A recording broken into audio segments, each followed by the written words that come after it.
Menurut Pradopo, puisi adalah rekaman dan interpretasi pengalaman manusia yang penting, yang diubah dalam wujud paling berkesan, yaitu berupa kata-kata indah. Dalam Kamus Bahasa Indonesia (KBBI), puisi diartikan sebagai ragam sastra dan bahasanya yang terikat oleh irama, matra, rima, serta penyusunan laik dan bait.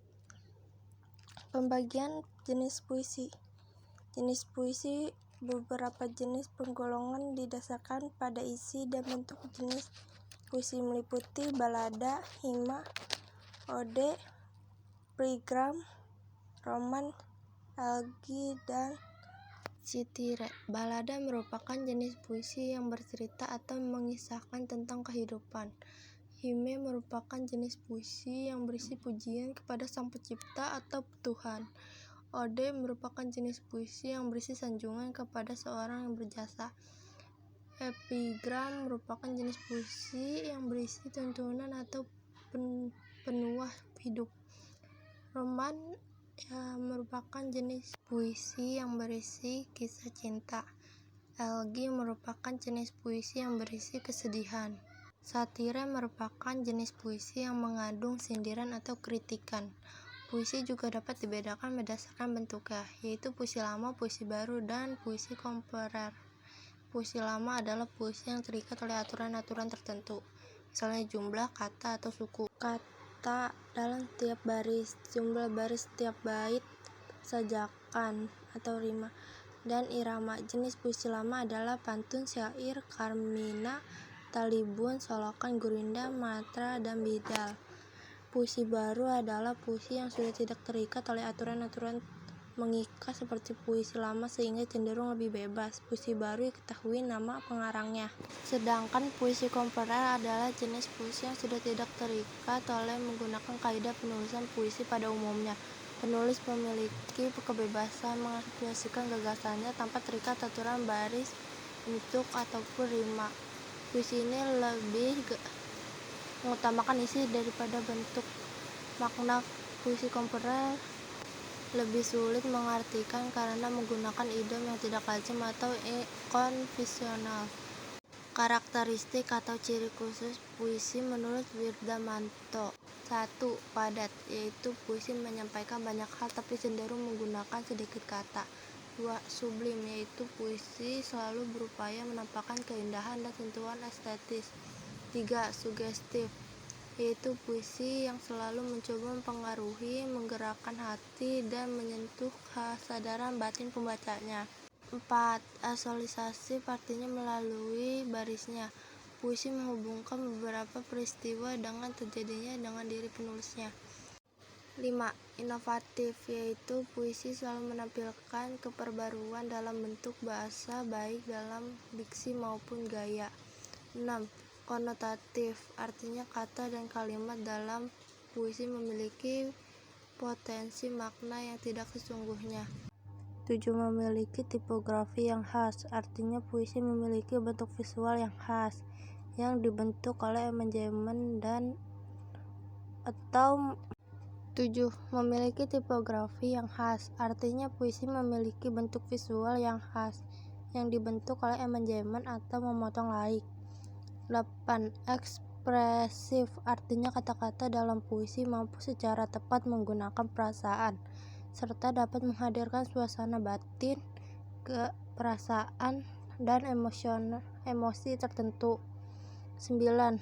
Emotif, artinya puisi selalu berkaitan dengan emosi atau curahan perasaan yang mampu membangkitkan suasana kejiwaan. 10. Kontemplatif, artinya puisi merupakan hasil renungan sekaligus pengaitan renungan baru. Intelek, artinya makna puisi tersusun atas kemauan kognitif dan rasional, bukan sekedar permainan kata-kata. Imajinatif, artinya puisi mampu memberikan kesan bayangan atau konsep mental. Imajinatif dapat pula diartikan sebagai pengojekan pengamanan. 13. Personal dan sosial, artinya puisi selalu berangkat dari proses personal yang disentuh oleh rangsangan sosial atau sebaliknya. 14. metaforis, artinya puisi cenderung melakukan perbandingan atau satu hal yang lain memiliki kesamaan sifat. Unsur pembangunan puisi. Unsur intrinsik. Unsur intrinsik adalah unsur yang terletak di dalam puisi itu sendiri. Unsur intrinsik terdiri atas dua unsur pembangunan, yaitu unsur fisik dan unsur batin. Berikut adalah unsur fisik dan dalam puisi. A. Diksi, yaitu pemilihan kata yang tepat untuk menyampaikan suatu maksud tertentu. Pilihan kata yang tepat akan membantu puisi yang berkesan dan bermakna. B. Imaji atau citraan, yaitu kata-kata dalam puisi yang memperkuat gambaran pikiran dan penasaran pembaca. Imajirat berkaitan dengan pengalaman indrawi yang dilaksanakan oleh penyair dan pembaca.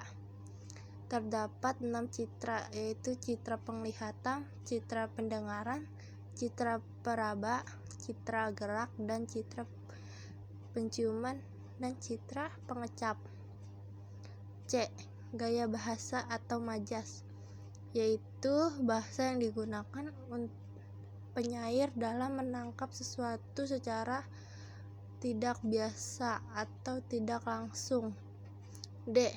Kata konkret, yaitu kata-kata yang dipilih penyair untuk menggambarkan suatu secara lebih jelas. E. Verifikasi, yaitu semua hal yang berhubungan dengan bunyi dalam setiap kata, baris, dan bait dalam puisi yang meliputi rima dan mangkrem. Rima merupakan persamaan bunyi berulang baik pada akhir baris, awal baris, maupun tengah baris, yang bertujuan menciptakan efek keindahan. F. Tipografi, yaitu bentuk penulisan puisi. Sering ditemukan puisi dalam bentuk baris, tetapi ada juga puisi yang disusun dalam bentuk tertentu, misalnya lingkaran, zigzag, dan sebagainya. 2. Unsur intrinsik. Unsur intrinsik puisi adalah unsur yang berada di luar puisi tetapi mempengaruhi keadaan puisi sebagai karya seni. Unsur intrinsik dapat berupa unsur biografi, unsur sosial, dan unsur nilai. A. Unsur biografi. Unsur biografi berkaitan dengan latar belakang penyair. Latar belakang cukup mempengaruhi dalam pembuatan puisi. Contohnya, seorang yang memiliki latar belakang dari keluarga kurang mampu akan cenderung membuat puisi yang menggambarkan keluh kesah penderitaan yang telah dialaminya. Kamu kenapa? Oleh karena itu dibuat berdasarkan pengalaman pribadi. Puisi tersebut akan lebih berkesan dan menyentuh hati pembacanya. B. Unsur sosial. Masalah sosial sangat erat berkaitan dengan kondisi masyarakat ketika puisi itu dibuat. Contohnya, sebuah puisi dibuat ketika masa Orde Baru akan berakhir. Pada saat itu kondisi masyarakat sangat kacau dan keadaan masyarakat berkarut maut. Puisi yang dibuat pada saat itu cenderung mengandung sindiran-sindiran terhadap pemerintah ataupun masyarakat. Unsur nilai. Unsur nilai dalam puisi berkaitan dengan pendidikan, seni, ekonomi, politik, budaya, adat istiadat, dan hukum. Nilai-nilai tersebutlah yang hendaklah disampaikan oleh penyair kepada pembaca atau pendengar.